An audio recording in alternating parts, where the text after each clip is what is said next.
The numbers told the story. They always do. It's one of those idiots who believe in analytics. This is a numbers game with Gill Alexander on VSiN. Good Wednesday morning to you. It is a numbers game at VSiN, the sports betting network, VSiN.com, Game Plus, iHeartRadio, YouTube TV, and of course, Sirius XM channel 158. It's a numbers game. Gill Alexander, Kelley Bydlon in the hizzy. Hey, it's happening. Not much, man. By the hizzy, I mean Circa Resort Casino, downtown Las Vegas. Less than 48 hours before the beginning of a tradition unlike any other, the 89th Masters. Heavy on, you ready to go heavy on golf one more time, Kelley? Yeah. You're not golfed out yet? No, man, let's go. I'm ready to talk about it for at least 24 more hours. You are so ready for this to tee off already. Hey, it's Masters week. Don't we feel like that for during the Super Bowl? How often do we say that after the week in between of the Super Bowl? You're like, let's kick off this game already. The Masters, at least you say. If there was any week to go golf heavy, and we will today. That's what I'm saying. This is the week. This is the day. That's what I'm saying. The Super Bowl is just a interminable slog. Yeah, it's the 2 weeks. 2 weeks is ridiculous. No question about it. Nah, man, it's been great. Far more bets than I thought I'd end up with. I knew you would do that. Yeah. See, I'm trying to tamper it down. I don't regret any of them. Ask me that on Monday, but I don't regret any of them right now. Well, it's Wednesday. I hope not. I'll ask you the same question tomorrow. Same time. See what happens. And Friday. We do have Sia Najad to talk Masters with us as well today. He from the Monumental Sports Network, all of his Masters thoughts. I don't know. We'll ask every guest really for their Masters talk, Masters thoughts and bets, even though they're talking about other things. Michael Montesano on NBA awards. JVT on this Michael Malone firing yesterday with 3 games left in the season. For the Denver Nuggets, they're like, Coach, GM, you guys can't figure it out. You're both gone. So that's interesting. I've finally gotten to the bottom of it all. Uh-oh. You got a loose beard hair again, once again, sticking straight out. That's going to not distract me at all for 2 hours. It's going to bother Gill. I finally figured it out, Gill. Everybody in the Western Conference is so terrified of the Oklahoma City Thunder that they're just getting ahead of offseason moves. Is that what she came up with? So instead of losing and then having to fire your head coach, they're just getting it out of the way now. I see. I'm going to say that's incorrect, but okay. Let's go with that. Baseball yesterday. Let us begin there. May we begin there? Yeah, of course. Overs abound. Oakland in Sacramento last night. Or we should say from Oakland to Sacktown, Bay Area, and back down. Who knew Tupac Shakur was talking about baseball overs all those years ago? I like that you are correctly teaching me those lyrics because I always thought it was from the Bay Area to Sacktown. But no, I've got the lines mixed up. That's right. If you could take away anything from this show, let it be that. Mm-hmm. Last night, we went over first 5 and full game in Sacramento. I also had an over first 3, by the way, at one stray skin that I did as well. How about 1 inning of baseball?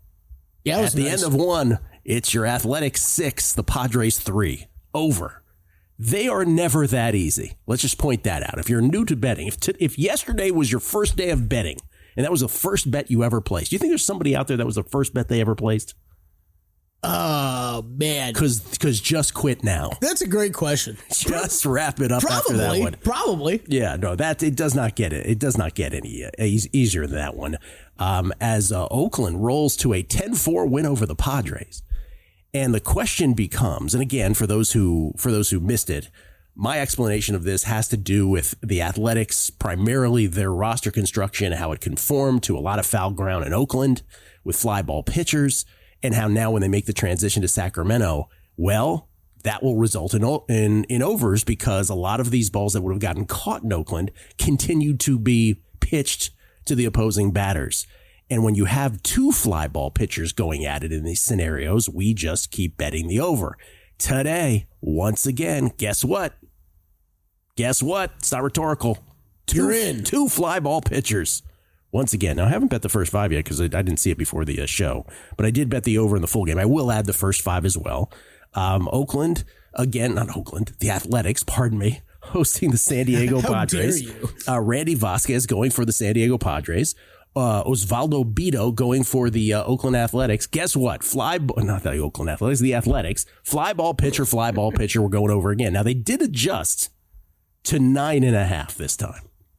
So, and yesterday was, remember, we got an 8.5. They bet against, the market went against us down to 8. And that went over again in the first inning.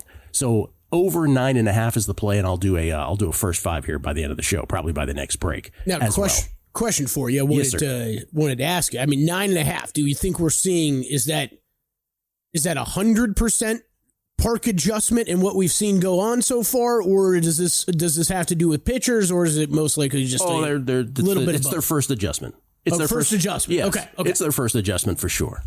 And the fact that no, I shouldn't say that, because there's bullpen exhaustion today as well. So that's part of it for sure. Okay. So it's not complete ballpark adjustment, but a large chunk of it. You think we've gotten to that point? I think we're seeing the first signs of it. And it's become a popular betting story too. Of course. And yesterday, by the way, everybody who was reacting and everybody was so pumped on Twitter yesterday reacting to us. But they were also like, hey, can we keep it down from now? It's like, it's kind of too late. It's out.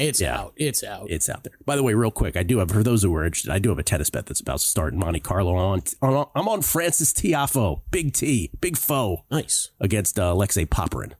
Tiafoe is a slight dog in this. Slight plus money. We're playing Tiafoe. If you want to sweat during the show today.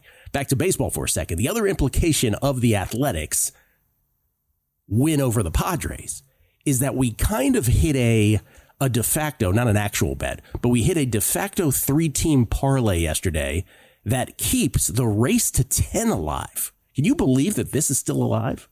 So first of all, the March-April bet is on the Twins. The Twinkies couldn't be any worse. Like, I don't know what happened with them. They are just so far through April 9th or through April 8th, they've just been terrible in the March-April. But as far as our race to 10, we have the New York Metropolitans at 17-1. Race to 10 wins in Major League Baseball. Can we show the path that I had with the Mets? This is when you're doing this, not that one, guys, but the other one before that.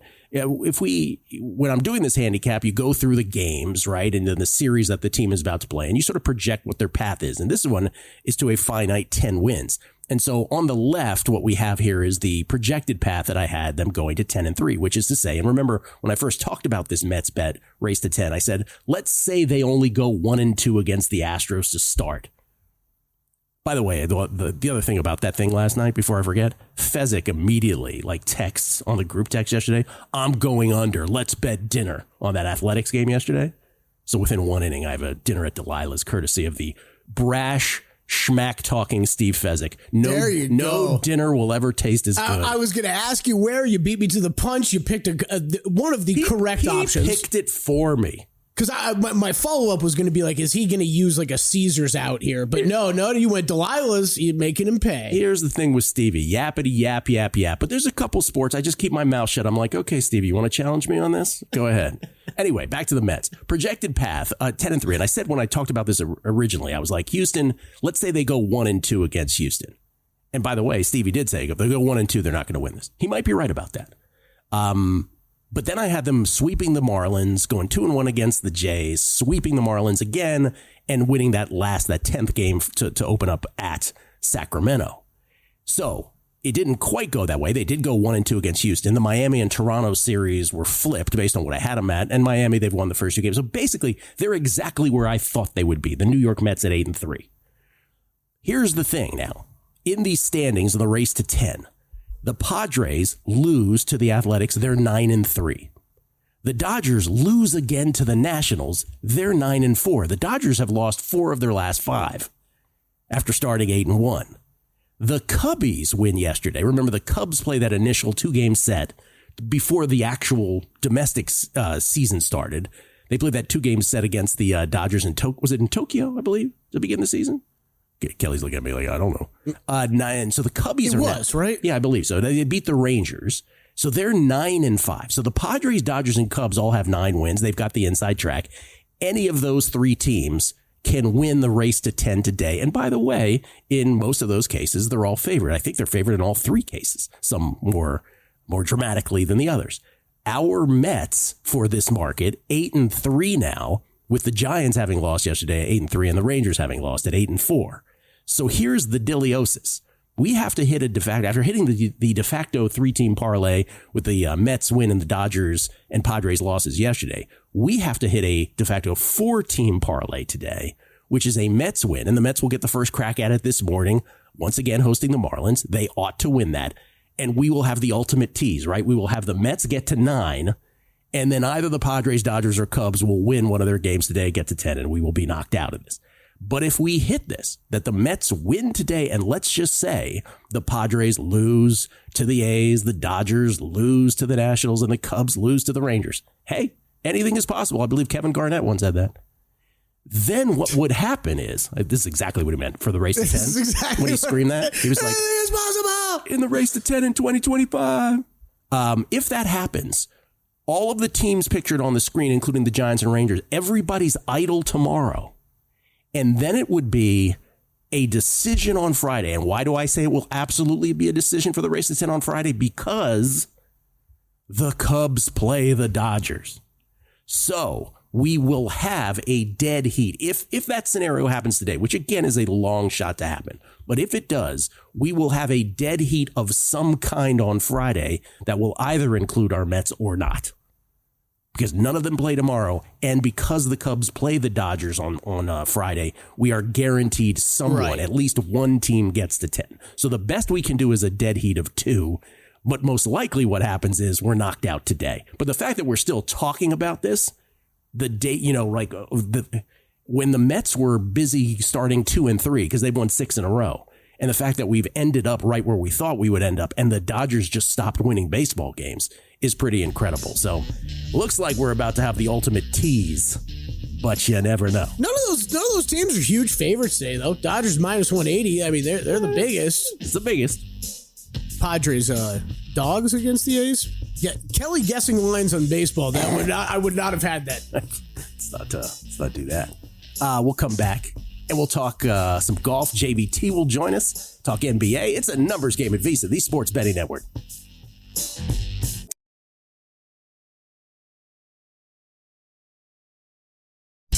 A numbers game on VSiN, the Sports Betting Network. Want to bet smarter? Start with Smarter Insights right now. You can check out Wes Reynolds' Masters Preview. It is there. It has marinated and it is available for reading. Is this a year for Rory McIlroy trying to get the career Grand Slam? And Greg Peterson's MLB picks. Later today, you can check out Zach Cohen's NBA Best Bets, Steve Makinen's MLB and NBA Analytics Reports, and Jonathan Davis's NHL picks. Right now, you can sign up for our summer special for only $59 for full VSiN Pro access until August 1st. Just head to VSiN.com/subscribe to sign up today.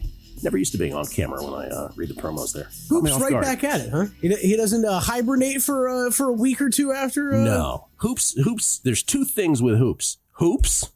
College hoops. Thus the nickname. Ergo the nickname. And never stopping running. And Major League Baseball. All while jogging with his headphones on and microphone in his hand. As we've seen. Extremely impressive. And Brent Musburger following him in a vehicle narrating the whole thing. I think that's true. Right? That's exactly how it was done. Yeah. Okay. I'm just curious.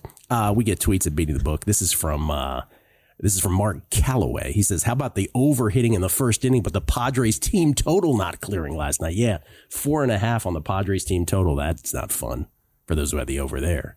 Primetime. Hey man, best week of the year. Oh, yeah. Scheduled my fake annual vasectomy appointment for Masters Week. And that's great. And installed Peach Crown as a minus 420 favorite bottle of my annual spring break. And yes, I plan on consolidating the break. Boom. Hashtag tradition like no other. Let's see.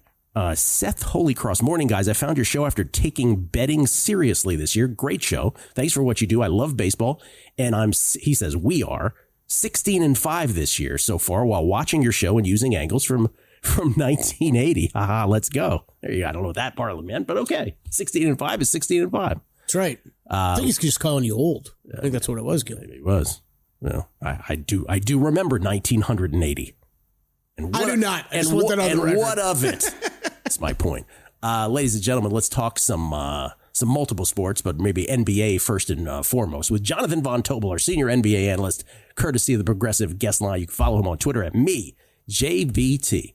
John, before we do anything else, do you have a Masters selection? This is a mandatory question I'm asking of everybody today. Boom, boom. So I'm building up the portfolio. I will say the one that I am gravitating toward that I like for some whatever odd reason. I'm feeling my boy Justin Rose this week. I think he can get this done. Over 66 rounds played at the Masters. He's actually top 10 in true strokes gained. I think we know that he's a good putter, especially if that thing gets hot. He can get it done. So for saying pick the outright you feel the best about, the Justin Rose long shot. I am in. He's like 100-1, right? Something like that. Yeah, baby. 115-1. Let's get this thing going. I believe in him. Hopefully, I've been making fun of Matt Humans because he really hates Sergio Garcia.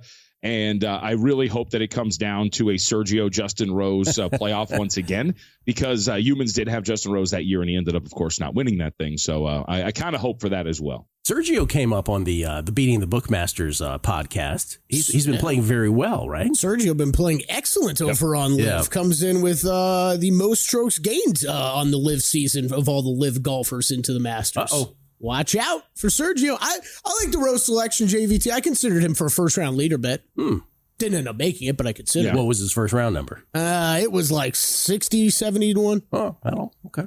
All right. Every guest will have a Masters thought or two. Let's talk NBA and the big news yesterday. We got off air here yesterday, John, and with 3 games left in the season, and now today, this morning, you could say it, at least with all the teams of the Western Conference, playoff picture, 3 games left. That's the story of the NBA. And the Denver Nuggets go ahead and say, let's match the deepest into a season ever firing a coach. And they do so by firing Michael Malone, the winningest coach in Nuggets history, won a championship here, obviously, a couple years ago. And then they let the GM go as well. What do you make of that, sir? I think it's a little ridiculous. I think that this is a Nuggets team, when you talk about ownership and the front office, that let a championship roster deteriorate. We saw how good they were, how deep they were, and then they cry poor when Kentavious Caldwell-Pope comes up for free agency and say, we can't deal with the second April. We can't deal with the luxury tax. We got to let him go. And the pieces that you have acquired, whether it be through the draft or through free agency, to put on this roster to supplement the losses you've taken over the last few years, have not really panned out. Christian Brown is a good player, but that's really about it. When you look at the depth of this roster, they've allowed this to happen. It's a group that doesn't play very well defensively. In the year of our Lord 2025, DeAndre Jordan is your backup center. There are things that I don't really understand why they have done the things that they have done from a construction standpoint. And then at the end of the year, when you're still pushing for 50 wins, by the way, you are looking at Michael Malone, who is a hard ass. And I don't know about you guys. Humans and I talked about this yesterday. That probably does rub some people the wrong way. I enjoy that sort of leadership, the no nonsense, this is what you're doing wrong. But maybe that wears down. But you hear from people in Denver, and it doesn't seem like some of the players really wanted this to happen. There was a lot of respect for Malone. It seemed that there was a constant pissing match between him and Booth in the front office, and it ultimately led to them letting him go. So I don't agree with it. I think this is a team that's in a tailspin at this point right now. As we know, they've lost 4 straight heading into the matchup of Sacramento tonight. But I don't agree at all. And think about this. I texted this to Kelley and Zach Gill. On the free agent market for coaches, you've got 2 really good ones, Taylor Jenkins and Michael Malone. Oh, and by the way, Mike Brown was fired this year, and he had a great record for Sacramento. So a lot of great coaches, but I hate this move for Denver. Year of our Lord and pissing in the same paragraph there from JVT. That's right. I just want to note that. Okay, so from a gambling standpoint, if you, and I'm not saying you are, John, but if you were bullish on Denver right now 8-1 to win the West, double that up for the NBA title. If you were bullish in any potential path for the Nuggets, does this affect that for you if you had that opinion? I mean, I guess to an extent, right? I would say that if you were bullish on them, I don't know what you were watching. But if I was that guy, I don't know if this would really change too much for you. You still have the best player on the floor in Nikola Jokic. You still got a decent roster around him, especially when you're talking about the starting 5. I don't know how much a coach like Malone changes things to a degree. Now, I do think that he is a coach that adds wins on the margins. I think he's a great X's and O's guy. I think he'll have them prepared, certain out of bounds plays, things like that. Maybe you don't get that to the extent that Malone would offer it to you, but is that enough, that difference, to get you off of your position, if you will? So I don't think that would be the case. I would feel that if you're high on Denver before this firing, a lot of your logic is, I've got Nikola Jokic, bro, and nobody else does, and you still have Nikola Jokic, bro. So I think that you're going to be fine if that was part of your logic heading into the firing. Give us the JVT most outlying opinion, 3 games shy of the playoffs in the East, and the JVT most outlying opinion in the West. It could be a potential series matchup, who you think might win, whatever the case. So I think in the East, I don't know if this is too outlying, but I think it's maybe the majority. I do think the Pistons can win a playoff series, and I think that they're a legitimately dangerous team in that regard. They are very big at the most key position, which is up front of point guard. They have a very good coach, J.B. Bickerstaff. They've had a shooting around Cade Cunningham that they can take on weak perimeter defense like that of the New York Knicks, who they might face in the first round, whoever it may be. I think the Pistons are a legitimate threat to win a first-round playoff series. And when you have an alpha player like Cade Cunningham, I think that's something that a lot of people would not want to deal with if you're talking about an opposing team. So I don't know if that's like a super outlier opinion, but depending on where they're priced in their first-round series, I'll be gravitating toward the Pistons, whether it is to win the series outright or, within a couple of games, whatever it is, and how the market's priced. In the Western Conference, I mean, I guess the outlier performance, we talked about this last week, or the outlier opinion would be, when do we start believing in the Clippers to an extent of being a legitimate threat? They are now upwards of, I think, the 4th seed in the Western Conference. Dude, did this do this again? Yeah, it did. What is happening? Dude, Steve's going to kill me. This happened last time. It happened yesterday. I fixed this. I can't do this. Anyway. Just roll. Yes. For the record, Steve Cohen, I set the sleep timer. I don't know what's happening here. Okay. And this actually probably isn't a good sign. Can I tell you that this happened yesterday with the guys on the books? Right, when as I you was bring talking up the about Clippers. and it happened yesterday, too. It happened yesterday when I was talking about the Clippers, too. So maybe it's a sign. I don't really like this. But I would say the side. And I swear to God, I set this, so I don't know what happened here. I've been saving this seat for you on the Clippers trade with me for a while. Okay, so let's go. I knew you were going to warm up to them eventually. They got a shot, JVT. They got a shot. Clippers, Nuggets, Warriors, Grizzlies, all 47 and 32, inhabiting the 4 through 7 positions in the Western Conference with 3 games left. T-Wolves 1 game behind that. Lakers 1 game above that. Do you know what's just crazy about all this? Is how much we can talk about liking the Clippers or Warriors or whatever, and there is a chance that these teams don't even make the playoffs. That's right, because someone will slip into the play-in and then might not get there. So, anyway. John, before you leave, anything tonight in the association? Yeah, I think there's a couple angles. First off, I think you're probably continuing this angle of playing against the Suns defense, right? Maybe some team total plays. The Warriors really eclipse that. So later this evening, it's not the best situation for the Thunder after putting that effort into that game yesterday. Lakers kind of let go of the rope. But depending on what the injury report looks like for Oklahoma City, you want to make sure everybody's available because they have nothing to play for. So maybe they rest some guys. But Thunder over their team total, I think, definitely an option for you tonight. Against the Phoenix Suns. And that was the only thing that I had, waiting for a couple of injury reports to see what else we're going to have. Okay, I'm back. Whatever you do, don't say Clippers. Whatever you do. As soon as he got on the bullish Clippers train, the voice of God. I just don't want to get in trouble. It happened yesterday. I mean, I swear, I set it up right.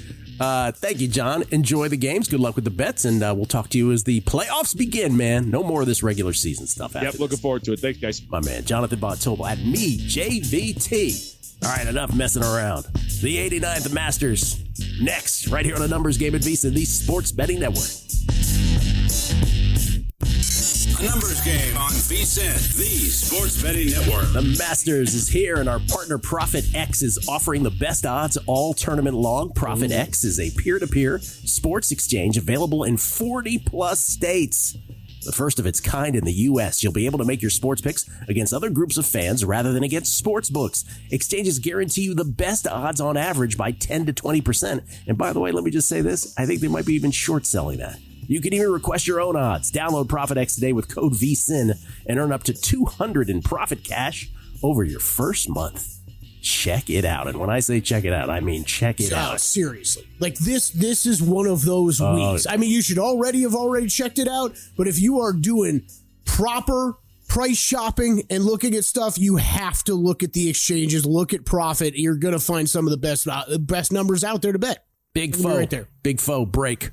Monte Carlo. Let's go. Nice. Clay season in full effect. Gill and I just figured out we're going to do the show remotely from Europe during clay season next year. Yep. Next year, clay season, we're just going to take a train. Monte Carlo, Rome, Madrid, Paris. Yeah. I think it'd be great. We'll set up a little studio in one of the cars, one of the train cars. We'll just do it on the train. Train cars. Sure. That's what they're called, right? I believe so. Yesterday in the world of deportes, there was a couple great comebacks. And when I say great, I mean not for everybody. We'll get to that momentarily. But in hockey, did you see this? The Canucks were losing to the Stars 5-2. And in the final minute of regulation, no way, the Canucks put the biscuit in the basket 3 times. A minute left, 30 seconds left, 7 seconds left. They force overtime and they win it. They consolidate the break, if you will. Is this one of the, was it, I'm sure you don't know the answer, empty net each time? Oh, yeah, they had an extra man. Okay. No, they had an extra man, I believe, but it wasn't, still, No. I always score three times wonder in the last though, minute. when you're down 3 that late, like, sometimes they don't even really try because it's like you're down 3, you're not down 2. So it's like, did you maybe get the 1 goal and then you're like, all right, get off the ice, like we got to get an extra skater on. Well, I wasn't watching, quite frankly, to know all the details, but yeah, I mean they have extra man on this, but that's never happened before in the history of the NHL. That's wild. Never happened before. By the way, you know what else hasn't happened before that I was shocked by yesterday?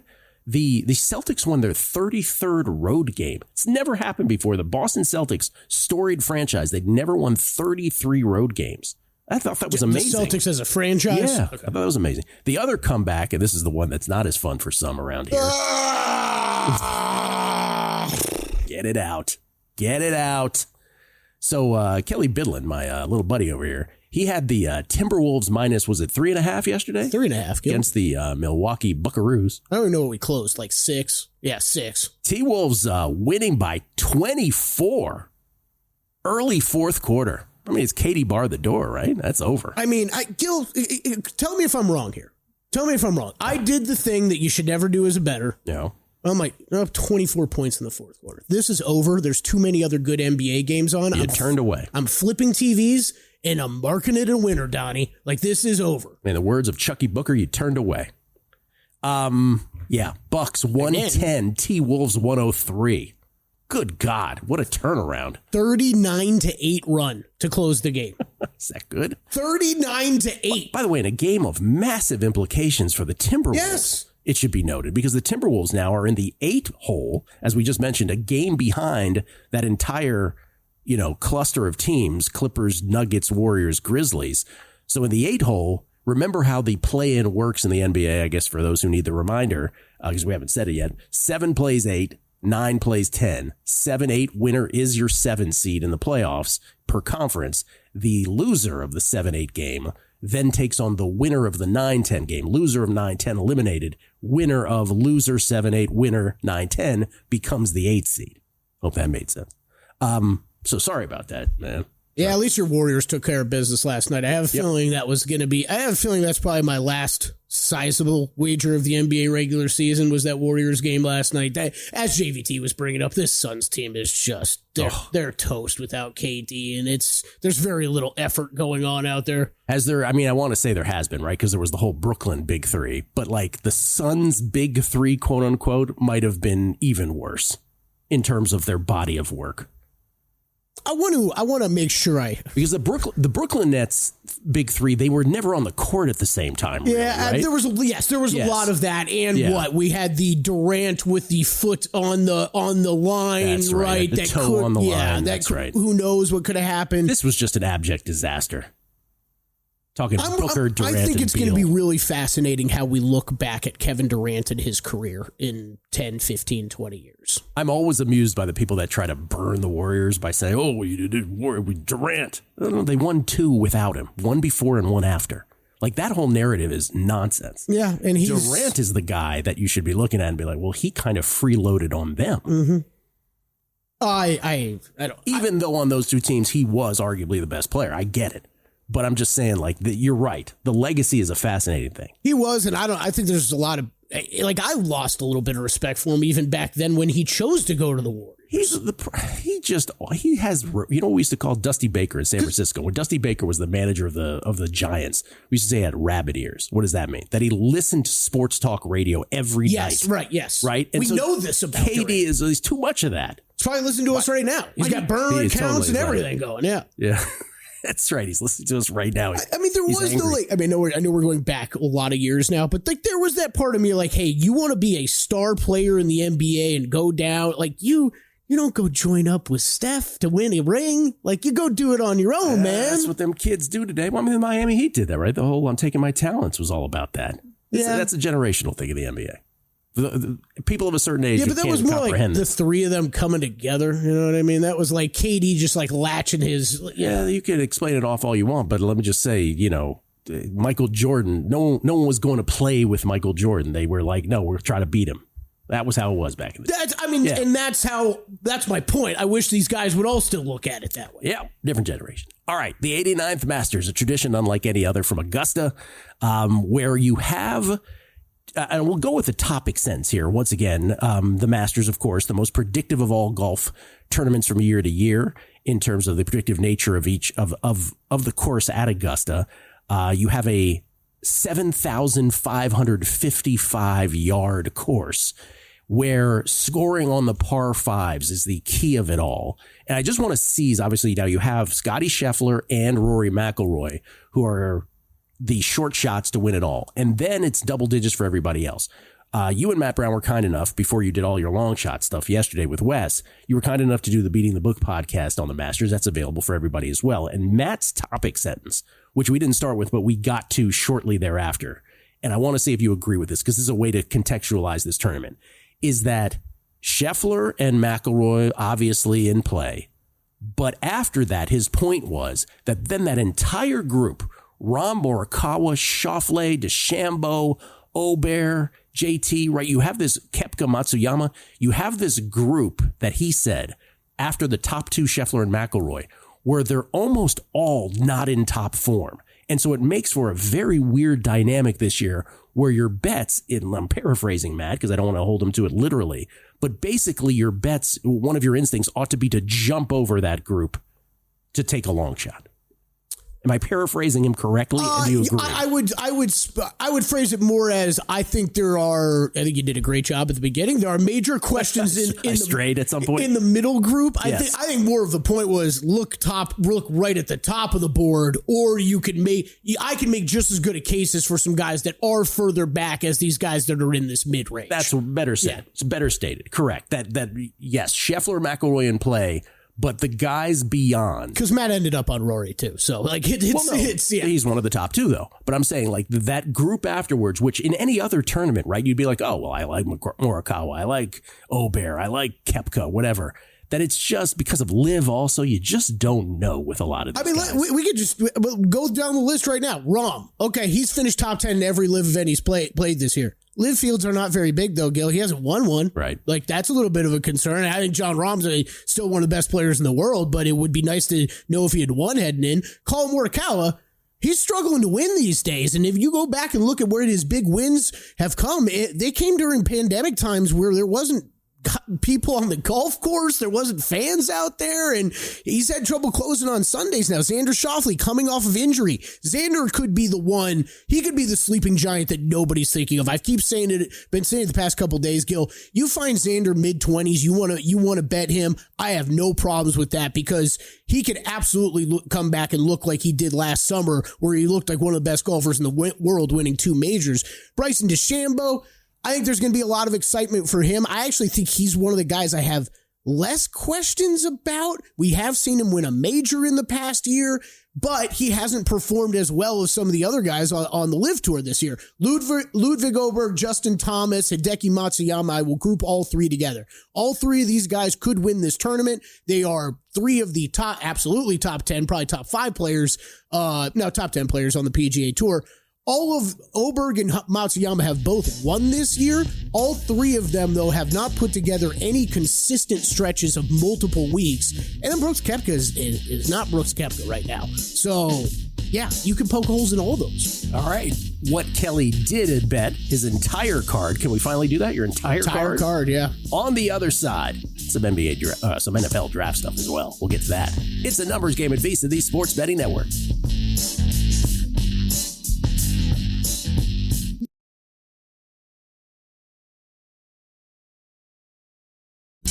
A numbers game on VSiN, the Sports Betting Network. I thought Fezzik was going to be mad at me for me slamming him earlier. He goes, by text. Nice shirt. Thank you, Stevie. Want to know where the money's really going? Unlike other sources, our betting splits come straight from Circa and DraftKings Sportsbooks, giving you insight into where the sharp action is landing. Circa known for taking big bets from pro bettors, while DraftKings provides a broader market perspective. That means you're getting the real action, not just public money, but the kind of wagers that move lines. See the percentage of bets versus percentage of handle on every game across every major sport, helping make you a smarter, better, more informed bets as well. Get VSiN's summer special right now for only $59 until August 1st at VSiN.com/subscribe. Split bets! Oh, man, that's been a long time since you've done that. I was thinking about that the other day. I was like, I got to do that. I don't even think I've done that in this studio yet. Wow. That's absolutely right. We got to bring that back. Do we get tweets at Beating the Book? We do get tweets at Beating the Book. Torch probably gave Darnell a heart attack. Torch D, the one who put a satin on your panties. He said, "Did you see Ja's grenade last night?" Yes. What is he doing? Did you see Jalen Wells? That was scary. That was very scary.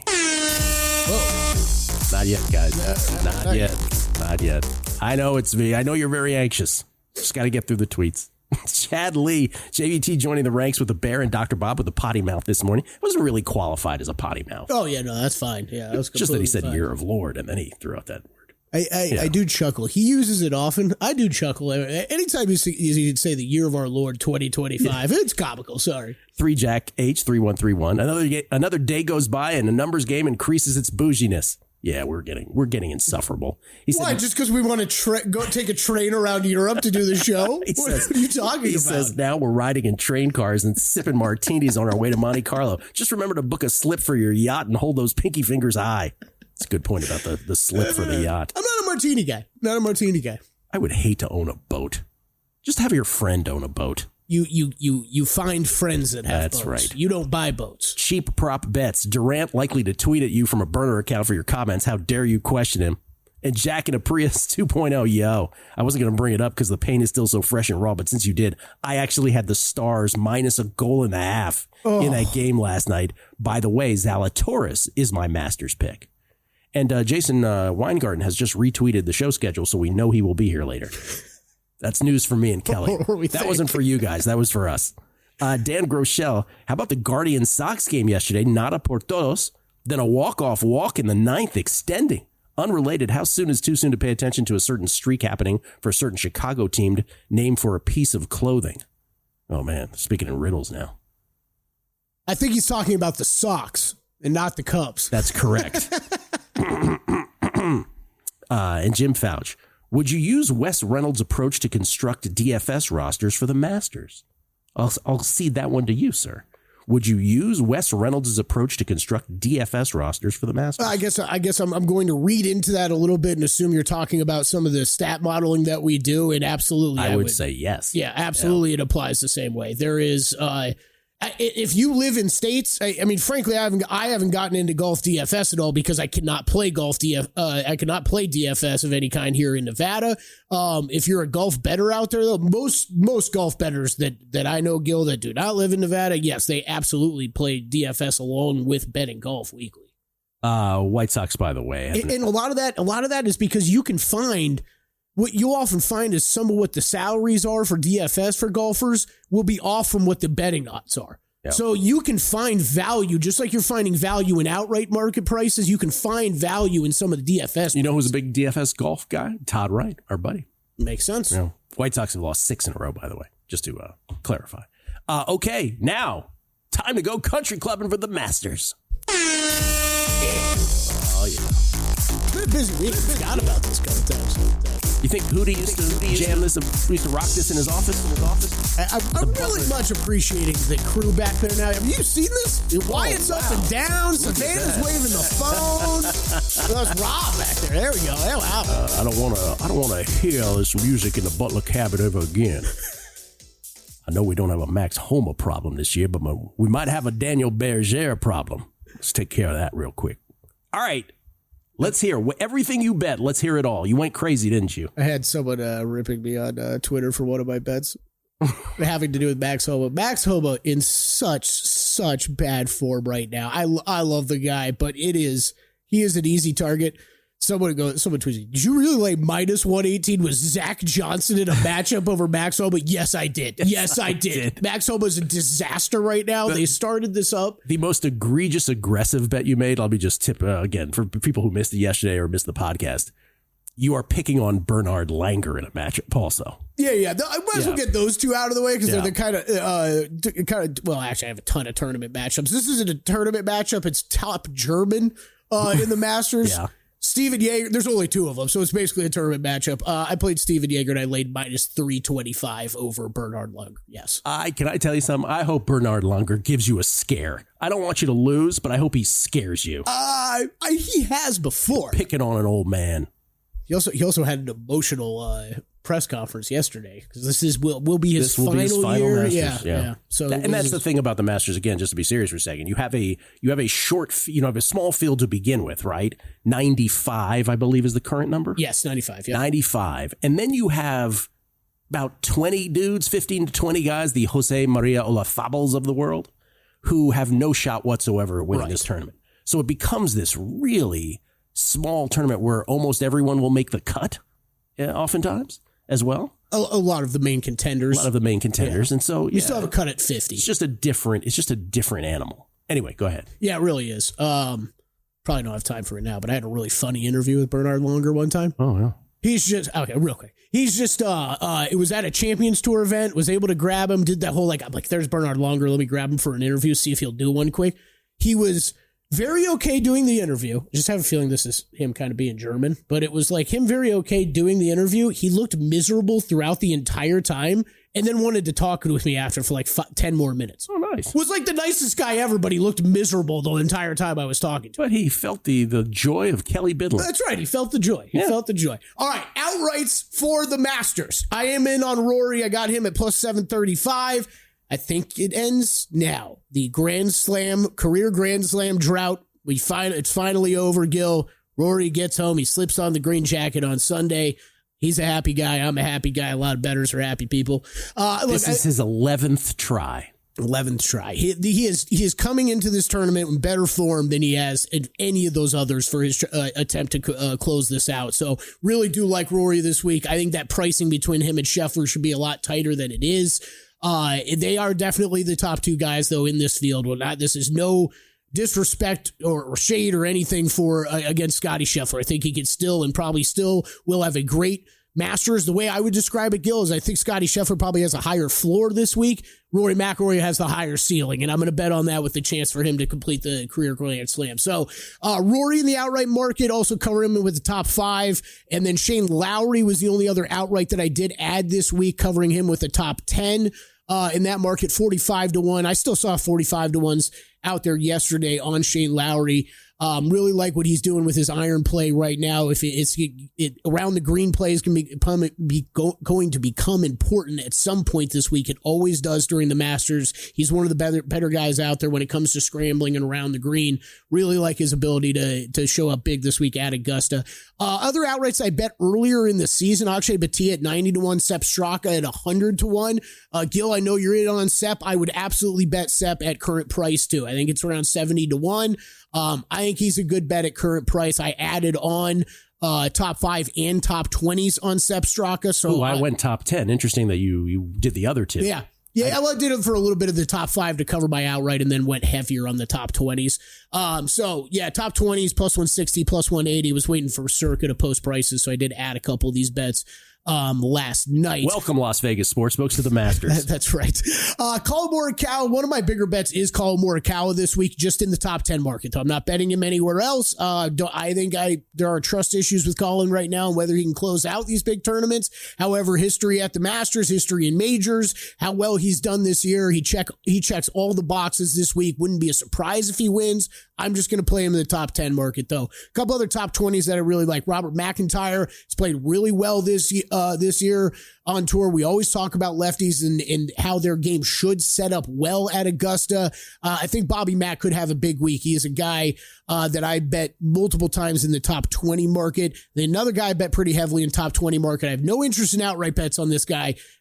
Corey Connors, plus 160. He has played some incredible golf here of recent. Last three tournaments, T18, T8, T6, and thirds. Last 4 tournaments, all top 20 finishes for Corey Connors. The irons are really heating up. His scrambling around the green play, which has not really been his strongest suit, he's actually been very, very good with so far. Let's see. I'm going to run through everything else really quick. Tournament matchups. Berger over Tony Finau. These are kind of all number plays for me. Berger over Burns. Schauffele over John Rahm. Justin Thomas over Patrick Cantlay. Spieth over Koepka. Keegan over Aaron Rai. Zach Johnson over Max Homa. I have some first-round leaders too, Gil. First-round leaders on the other side. Yeah. Among our guests in the second hour, Sia Nejad, known for his first-round leader bets as well. We'll do that and more. Numbers Game, VSiN.